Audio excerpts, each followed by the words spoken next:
Christopher Un is still settling into Vancouver, but the former Hong Kong resident says there's a growing community here that's harder to find back home. The sense of belonging of being a Hong Konger is gradually diminishing in terms of education and the way of life.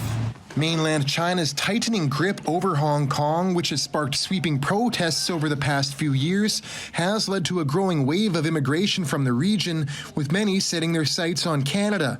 On Tuesday, Ottawa announced plans to make it easier for them to become permanent residents here by removing a Canadian post-secondary degree requirement if they've worked here for 1 year. Removing this requirement means more Hong Kongers who have worked in Canada will be eligible for permanent residency, easing the transition to permanent status. While Un still plans on finishing his schooling at UBC, he says the new policy makes Canada an even more appealing option for his friends and family back home. It's also opening another door for people in my age to consider Canada as an option. Other than the UK and Australia, and it's definitely the easier way. A policy that could add momentum that's been building in places like Vancouver, Toronto, and Calgary.